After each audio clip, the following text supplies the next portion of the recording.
গণহত্যা সংগঠিত হয়েছে, সেই গণহত্যার একমাত্র দায় দায়িত্ব হচ্ছে খুনি শেখ হাসিনা, যিনি দেশ ছেড়ে পালিয়ে গেছে।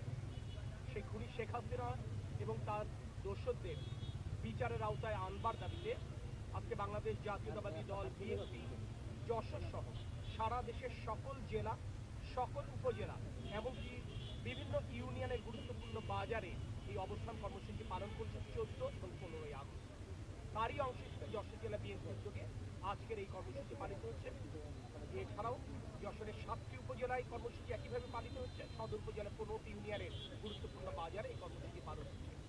আমরা যেন গণ অভ্যুত্থানের মাধ্যমে যে অন্তর্বর্তীকালীন সরকার এই মুহূর্তে রাষ্ট্র ক্ষমতায় আছেন তারা কিংবা দেশবাসী যেন আমরা না ভুলে যাই যে এই অন্তর্বর্তীকালীন সরকার ক্ষমতায় নেবার আগের 1.5 মাসের অরাজকতাটা কি ছিল। 17 বছর যাবৎ বিএনপির যে অগণিত নেতাকর্মী খুন গুমের শিকার হয়েছেন, আমরা ধরে নিলাম তাদের কথা আপনারা ভুলে গেছেন, কিন্তু গত 1.5 মাসে যে ছাত্র জনতার উপর যে নির্বিচারে গুলি করে গণহত্যা সংঘটিত করা হয়েছে, তার দায়িত্ব নিয়ে, তার দায়ে শেখ হাসিনা এবং তার দোষীদেরকে অবিলম্বে গ্রেফতার করে বিচারের আওতায় আনতে হবে। এটি আজকে সফল হয়েছে। শত শত ছাত্র জনতার জীবন নিয়ে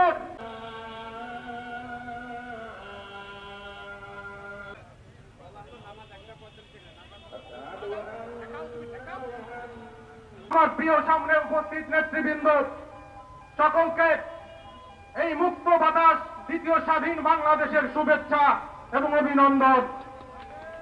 বিপ্লবী আহ্বায়ক সর্বজন শ্রদ্ধেয় দলের উদ্যোগে আজকের এই চৌরাস্তার মোড়ে